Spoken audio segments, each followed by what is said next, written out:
Construction ഇപ്പോൾ വീട് വയ്ക്കുന്ന സമയത്ത് ഏറ്റവും കൂടുതൽ ആൾക്കാർ ശ്രദ്ധിക്കുന്ന ഒരു കാര്യമാണ് സ്പേസ് യൂട്ടിലൈസേഷൻ എങ്ങനെയാണെന്നുള്ളത്.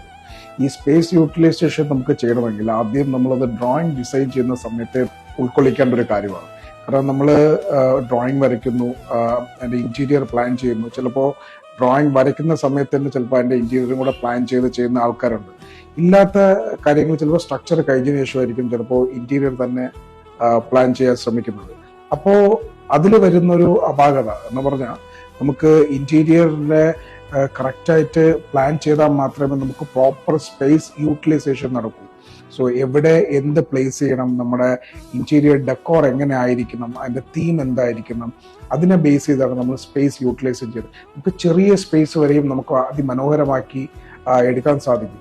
ഏറ്റവും നല്ല സ്പേസ് യൂട്ടിലൈസേഷൻ എന്ന് പറഞ്ഞാൽ നമ്മൾ പ്ലാൻ വരയ്ക്കുമ്പോൾ തന്നെ ആദ്യത്തെ ഇനിഷ്യൽ പെർമിറ്റ് ഡ്രോയിങ് ചെയ്യുമ്പോൾ തന്നെ നമ്മൾ ഈ ഇന്റീരിയറും കൂടെ പ്ലാൻ ചെയ്യുക, അല്ലെങ്കിൽ എവിടെ എന്ത് വയ്ക്കും എന്നുള്ള ഒരു ഡെക്കോർ കൂടെ വീടിന്റെ പ്ലാൻ വരയ്ക്കുമ്പോൾ തന്നെ അതും കൂടെ ആഡ് ഓൺ ചെയ്ത് ഇന്റീരിയർ കോൺസെപ്റ്റ് കൂടെ തിങ്ക് ചെയ്ത് വേണം നമ്മൾ പ്ലാൻ ഫൈനലൈസ് ചെയ്യാൻ.